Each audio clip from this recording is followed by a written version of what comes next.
Sir. So good morning. आजच्या आपण लेक्चरमध्ये डिस्कस करणार आहोत लिपोजेनेसिस बद्दल.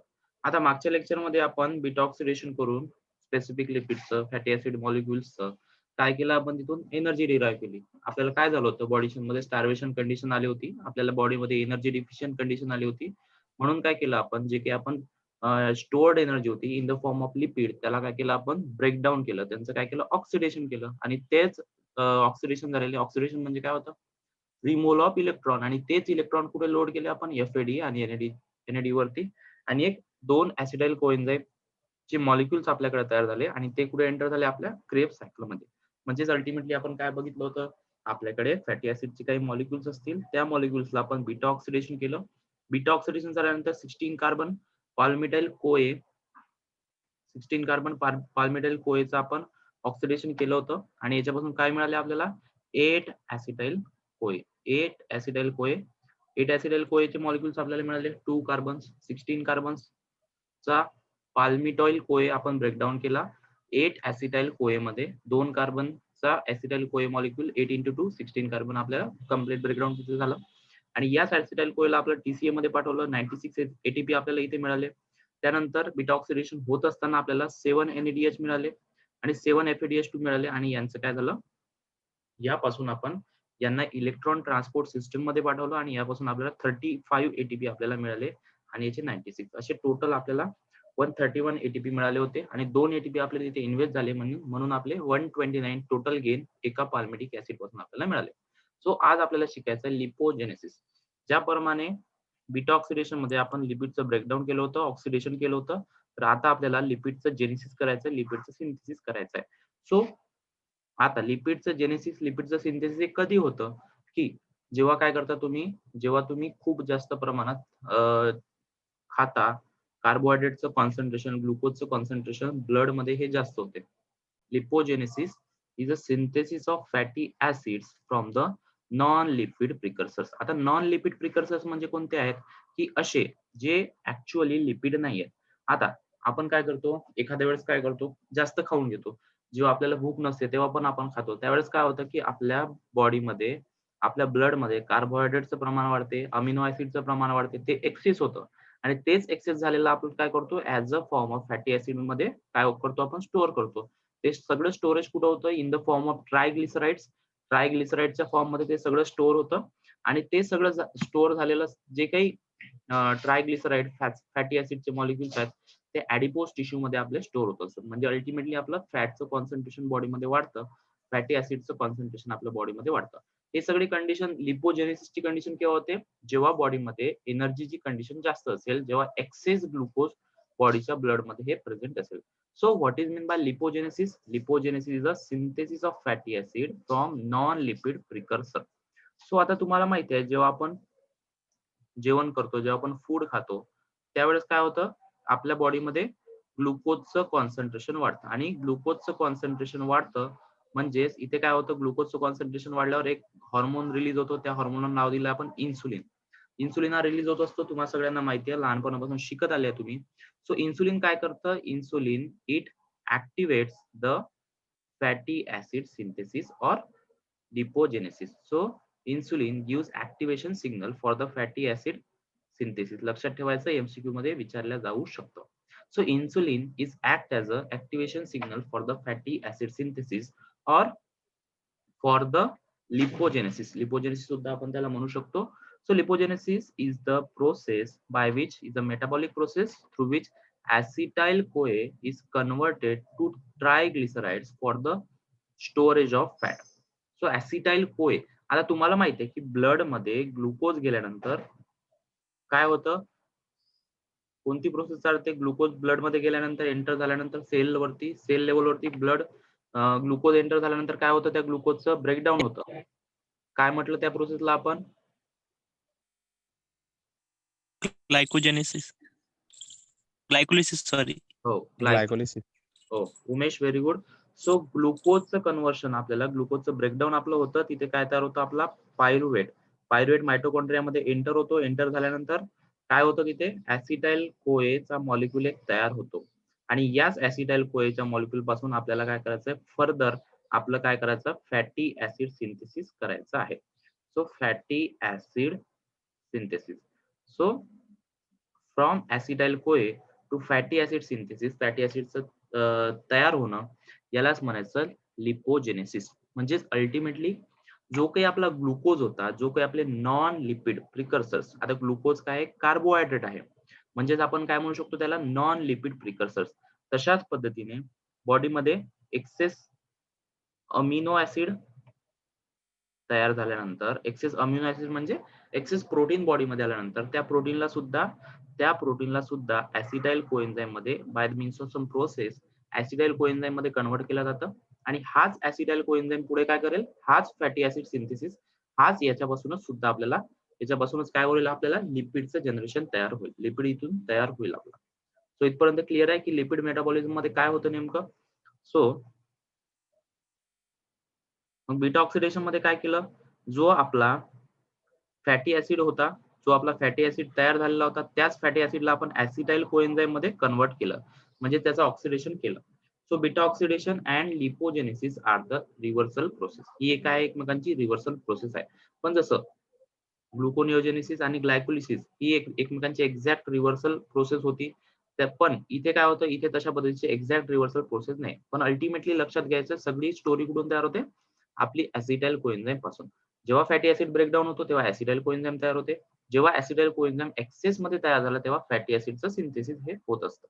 आणि सिग्नल कोण देतो याच्यासाठी, सिग्नल मेन रिस्पॉन्सिबल आहे इन्सुलिन.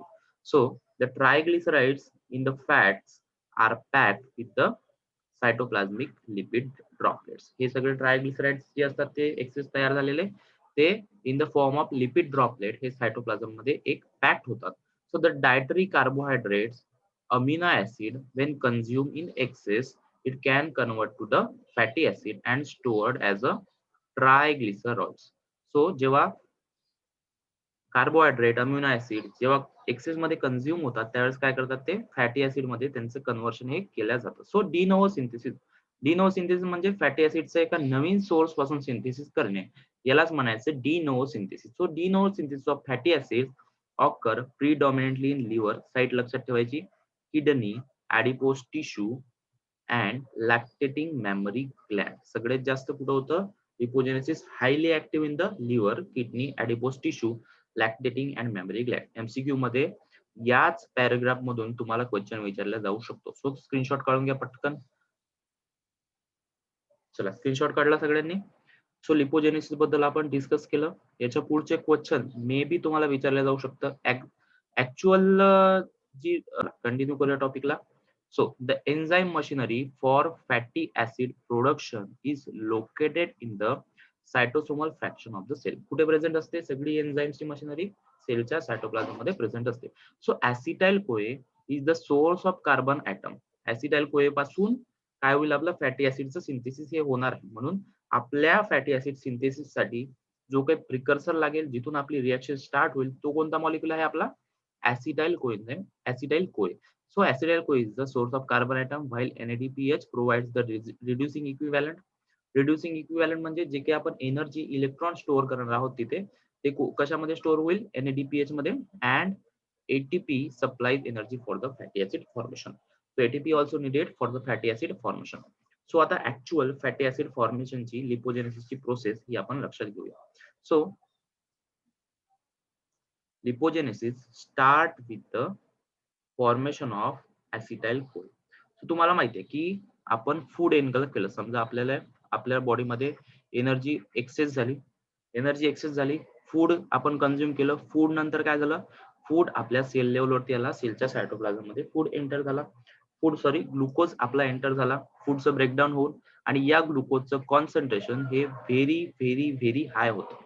सेलमध्ये ग्लुकोजचं कॉन्सन्ट्रेशन खूप जास्त प्रमाणात हाय झालं. मग काय होईल, इन्सुलिन सिक्रेट होईल. इन्सुलिन कुठून सिक्रेट होतो, येस, लिव्हर पासून. Okay, very good Umesh. Insulin kidney पासून सर. किडनी पासून. अरे बापरे. Pancreatic cells. ओके, कोण सांगितलं नाव आपलं, Pranali. Okay, Pranali, very good. So insulin secreted from the pancreatic cells and it gives signal to activation of some sort of hair compound. इथे काहीतरी एका केमिकलला काही एन्झाईमला याने काय केला, इन्सुलिनने सिग्नल केला आणि लिपोजेनेसिस आपलं स्टार्ट झालं. एक तुर्तास इतकं लक्षात घ्यायचंय की ग्लुकोजचे कॉन्सन्ट्रेशन बॉडीमध्ये वाढलं आणि इन्सुलिन रिलीज झाला आणि इन्सुलिन रिलीज झाल्यामुळे काय झालं, इथे लिपोजेनेसिसची प्रोसेस ही स्टार्ट झाली. सो प्रोसेस स्टार्ट झाली, ग्लुकोज एंटर झाला by the means of GLUT2 transporter in the cell. ग्लुकोजचं कन्व्हर्शन झालं ग्लायकोलिसिस मध्ये, ग्लुकोज ग्लायकोलिसिस मध्ये एंटर झाला. ग्लायकोलिसिस मध्ये एंटर झाल्यानंतर पायरुवेटचं ग्लुकोजचं पायरुवेट मध्ये कन्व्हर्शन झालं. सो ग्लुकोजचं पायरुवेट मध्ये कन्व्हर्शन झाल्यानंतर pyruvate is converted into acetyl coenzyme A. So pyruvate is converted into the acetyl CoA, and this acetyl CoA we have to enter into the lipogenesis. याच acetyl coenzyme ला आपल्याला CoA ला आपल्याला काय करायचं, lipogenesis मध्ये आपल्याला एंटर करायचं. सो इथून आपली ऍक्च्युअल प्रोसेस लिपोजेनेसिस ची ही स्टार्ट होणार आहे. सो पायरुवेट हा एंटर झाला मायटोकॉन्ड्रियल मॅट्रिक्स मध्ये. So this is mitochondrial matrix. लक्षात घ्यायचंय, दोन पार्ट मध्ये बघतोय आपण. सिंपल सा डिरेक्टली लिहायच्या वेळेस काय लिहायचं, ग्लुकोज ही directly converted into pyruvate by means of glycolysis. मधातले सबस्ट्रेट लिहिले नाही तरी चालेल. So pyruvate directly entered into the mitochondrial matrix.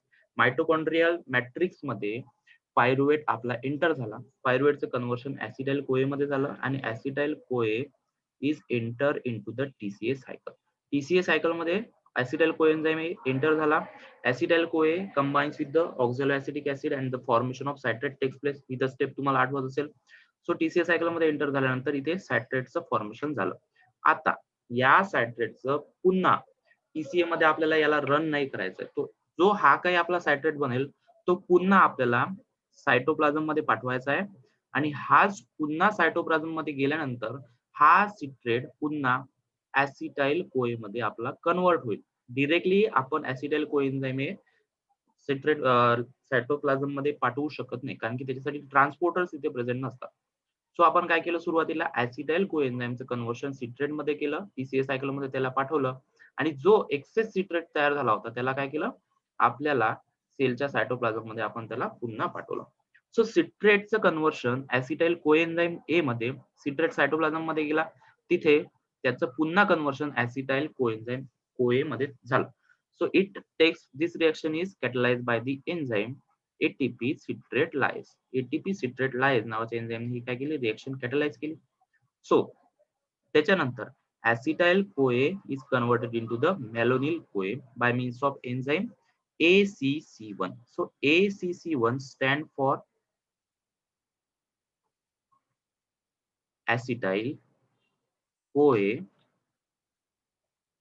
carboxylase 1, acetyl CoA carboxylase 1 या नावाच्या एन्झाइमने काय केलं, acetyl कोएन्झाइमचं कन्व्हर्शन मॅलोनिल कोएन्झाइम ए मध्ये केलं. So malonyl coenzyme A is a 2 carbon donor. So it is a 2 carbon donor added to acetyl CoA primer. मग हा मॅलोनिल कोएने काय केलं की इथे मॅलोनिल कोए तयार झाला. मॅलोनिल कोए म्हटलं आपण, it is a 2 carbon donor. एक सिंपलचं रिप्रेझेंटेशन काढूया. So it is a 2 carbon donor. 2 carbon donor हा काय केलं, सायटोप्लाझम मध्ये आपल्याकडे एक ऍसिटाइल कोए प्रायमर म्हणून एक प्रायमर आपल्याकडे ऑलरेडी सायटोप्लाझम मध्ये प्रेझेंट होता. मग या 2 कार्बन डोनरने काय केलं, हा जो आपला ऍसिटाइल कोए प्रायमर होता याच्यावरती हा 2 कार्बन डोनर आपला 2 कार्बनचा कंपाऊंड एक तिथे ऍड झाला. अशा पद्धतीने काहीतरी समथिंग, आणि इथे ऑलरेडी ऍसिटाइल कोए प्रायमर जो होता तो तिथे प्रेझेंट होता आणि एक चेन तिथे तयार झाली, आणि त्याच चेनला म्हटलं आपण fatty acid.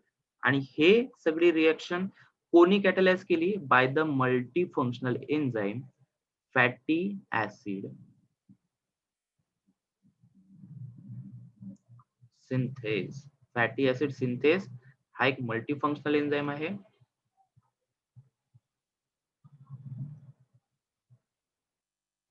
So this is multifunctional enzyme. हा एक प्रकारचा मल्टीफंक्शनल एन्झाइम आहे हा काय करू शकतो, फॅटी ऍसिडचं सिंथेसिस हे करू शकतो. आता याच्यावरती कोणत्या पॉइंट वरती तुम्हाला क्वेश्चन विचारला जाऊ शकतो, एमसीक्यू विचारलं जाऊ शकतं की सिट्रेट हा डिरेक्टली ट्रान्सफर का बरं सायटोप्लाझम मध्ये होऊ शकत नाही, कारण की त्याच्यासाठी ट्रान्सपोर्टर अवेलेबल नाहीये. मग ऍसिडाइल कोएन्झाइम आपण डिरेक्टली सायटोप्लाझम मध्ये का बरं पाठवला नाही, कारण की त्यासाठी ट्रान्सपोर्टर आपल्याला तिथे अवेलेबल नाहीये. फॅटी ऍसिड सिंथेसिससाठी रिस्पॉन्सिबल असणारा महत्वाचा मेजर एन्झाइम कोणता आहे आपला, फॅटी ऍसिड सिंथेस. विचारलं पण जाऊ शकतं की मल्टी फंक्शनल एन्झाइम कोणता आहे तुमचा, तर तुम्ही सांगायला पाहिजे फॅटी ऍसिड सिंथेस. सो अशा पद्धतीची एक चेन आपली तिथे तयार झाली. हे सगळं आता रब करतोय पुन्हा एकदा आपण. सो मॅलोनिल कोएचं बघूया आपण. So it is 2 carbon compound joined to the acetyl OA primer. एका प्रायमर सोबत, प्रायमर म्हणजे समजा सिंथेसिस इनिशिएट करण्यासाठी एखादा छोटासा तुकडा तिथे आपल्याला लागला तर त्याला म्हणायचं ऍसिटाइल CoA primer. So this is मॅलोनिल कोए. सो अशा पद्धतीने फॅटी ऍसिडचं सिंथेसिस हे होत असतं. त्यानंतर further elongation of fatty acid, पुन्हा काय होईल, पुन्हा ग्लुकोजचा एक मॉलिक्यूल एंटर होईल ग्लायकोलिसिस मध्ये, पुन्हा ऍसिटाइल कोए बनेल, पुन्हा मॅलोनिल कोए बनेल आणि पुन्हा मॅलोनिल कोए बनल्यानंतर हा पुन्हा मॅलोनिल कोए हा पुन्हा या चेनला इलॉंगेट करेल. पुन्हा याचं इलॉंगेशन झालं, 2 कार्बन मॅलोनिल कोए तयार झाला. पुन्हा इथे काय झालं, त्याचं इलॉंगेशन झालं, पुन्हा 2 कार्बन. अशा पद्धतीने काय झालं, आपल्या फॅटी ऍसिडची चेन आपल्याकडे बनत गेली. सो समवॉट लाईक दिस. अशा पद्धतीने 2 मॅलोनिल कोएचे मॉलिक्यूल इथे तयार झाले आणि ही सगळी रिएक्शन कोणी कॅटलाइज केली, bye the enzyme fatty acid synthase. Fatty acid synthase नावाच्या एन्झाइमनी ही रिएक्शन कॅटलाइज केली. सो फर्दर इलॉंगेशन, या फॅटी ऍसिडचं फर्दर इलॉंगेशन करण्याचं काम करतं. जर त्याला पुन्हा इलॉंगेट करायचं असेल तर इलॉंगेशन बाय द एन्झाइम इलॉंगेज नावाच्या एन्झाइमनी काय केलं, याचं फर्दर इलॉंगेशन केलं. म्हणजे जर याला पुन्हा चेनला वाढवायचं असेल खूप जास्त प्रमाणात, त्याला काय करावं लागेल, त्याचं इलॉंगेशन हे करावं लागेल. सो फॅटी ऍसिड नंतर काय झालं, फॅटी ऍसिडचं कन्व्हर्शन पुढे झालं ट्रायग्लिसराइड मध्ये, आणि ट्रायग्लिसराइड मध्ये कन्व्हर्शन करण्याचं काम कोणत्या एन्झाइमने केलं, SCD1, दॅट इज स्टेरोइल कोए desaturase 1. So it takes, हे सुद्धा एक इलॉंगेशनचं काम करतं. इलॉंगेशनचं काम कोण करतं, स्टिरॉइल कोए डिसॅच्युरेज 1.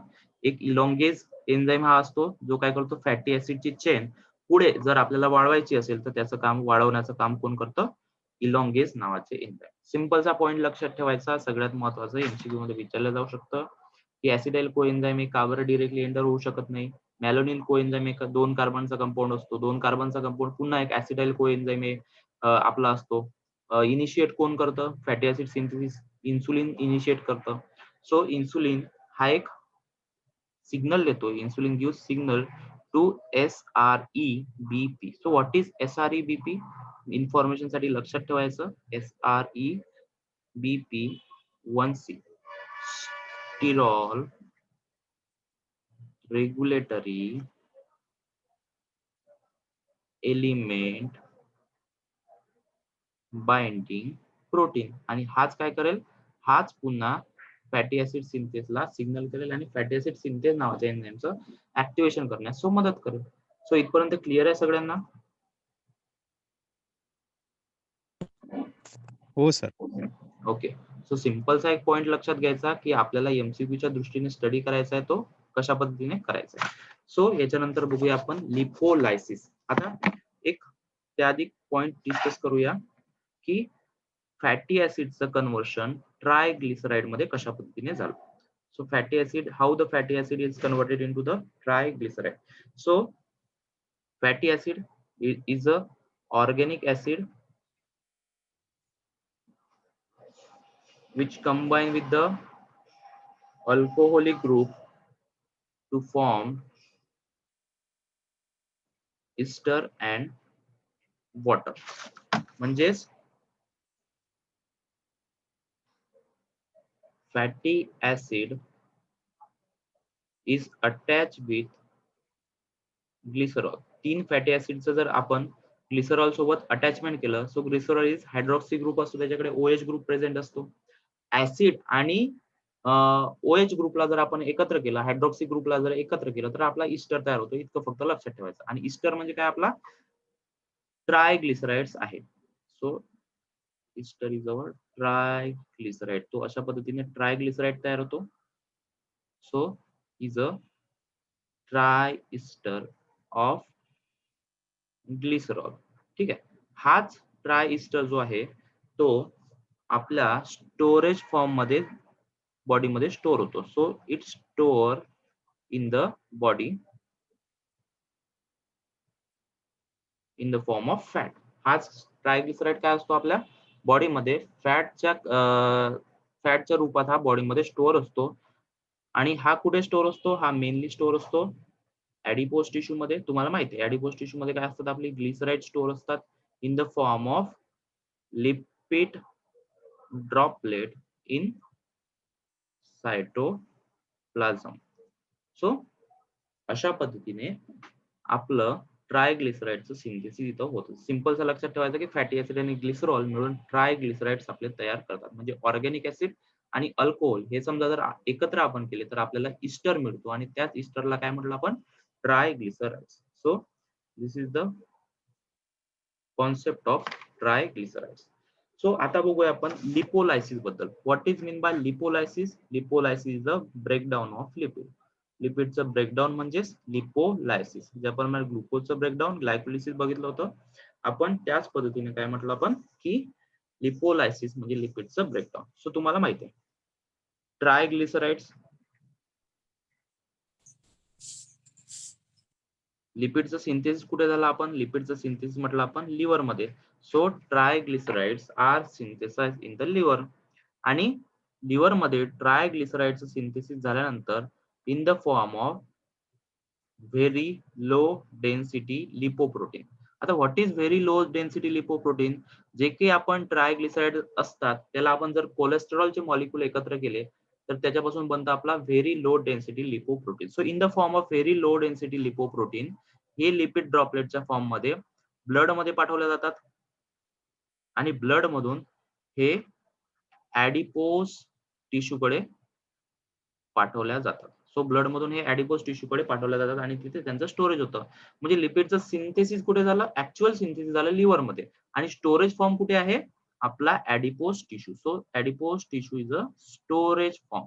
इथे काय होतं, स्टोरेज होतं. कन्फ्युज व्हायचं नाही, फक्त एक लक्षात ठेवायचं, लिपिडचं सिंथेसिस कुठे झालं, लिव्हर मध्ये, आणि याचं जे जे काही सिंथेसाइज लिपिड होते ते बाय मीन्स ऑफ ब्लड कुठे पाठवले गेले, ऍडिपोज टिश्यू कडे ते पाठवले गेले आणि त्यांचं स्टोरेज झालं. सो ऍडिपोज टिश्यू मध्ये स्टोरेज झाल्यानंतर जेव्हाही आपल्याला एनर्जी रिक्वायरमेंट पडेल, so very low density lipoprotein और ट्रायग्लिसराइड्स, जेव्हा आपल्याला एनर्जी स्टार्वेशन पडेल, जेव्हा आपल्याला एनर्जीची गरज पडेल, समजा आपल्याकडे लो एनर्जी असेल, लो एनर्जीच्या वेळेस कोणता हार्मोन रिलीज होतो बरं, पटकन सांगायचंय. जेव्हा बॉडीमध्ये ग्लुकोजचं कॉन्सन्ट्रेशन कमी असतं तेव्हा कोणता हार्मोन तयार होतो? Okay, glucagon. Yes Umesh, very good. Glucagon तयार होतो, आणि ग्लुकॅगॉन काय करतो, सिग्नल देतो. ग्लुकॅगॉन काहीतरी सिग्नल घडवून आणतो, आणि सिग्नल घडवून आणल्यानंतर हेच ट्रायग्लिसराइडचं आपल्याला ब्रेकडाऊन करायचं आहे. म्हणजेच ट्रायग्लिसराइड पासून आपल्याला एनर्जी डिराईव्ह करायची. ती एनर्जी कशा पद्धतीने डिराईव्ह करू आपण, ती एनर्जी डिराईव्ह करण्यासाठी ट्रायग्लिसराइडला आपल्याला ब्रेकडाऊन करावं लागेल, आणि ट्रायग्लिसराइडला ब्रेकडाऊन करण्याचं काम करतो लायपेज नावाचा एन्झाईम. आणि लायपेजनी ब्रेकडाऊन केल्यानंतर triglycerides is converted into the glycerol and fatty acids. आणि हेच फॅटी ऍसिड पुढे आपल्याला, आणि ग्लिसरॉल कुठे होतो कन्वर्ट, ग्लुकोज मध्ये हा कन्वर्ट होऊ शकतो. आपण प्रोसेस बघितली होती बीटा ऑक्सिडेशनच्या वेळेस. आणि याच फॅटी ऍसिडचं कन्व्हर्शन फॅटी ऍसिडला आपण बीटा ऑक्सिडेशन मध्ये पाठवू शकतो, आणि याच्यापासून energy in the form of ATP आपण डिराईव्ह करू शकतो. सिंपलचा लिपोलायसिस प्रोसेस इथपर्यंत आहे. आणि याच्यानंतर काय होते, आपली बीटा ऑक्सिडेशनची प्रोसेस आपली स्टार्ट होते. म्हणजे लिपोलायसिस कोण केलं, एन्झाईम लायपेजने केलं. सिग्नल कोणी दिलं, ग्लुकॅगॉन नावाच्या एन्झाईमने सिग्नल दिलं. तयार कुठे झाला ट्रायग्लिसराइड, लिव्हर मध्ये. स्टोरेज कुठे झाला, ऍडिपोज टिश्यू मध्ये.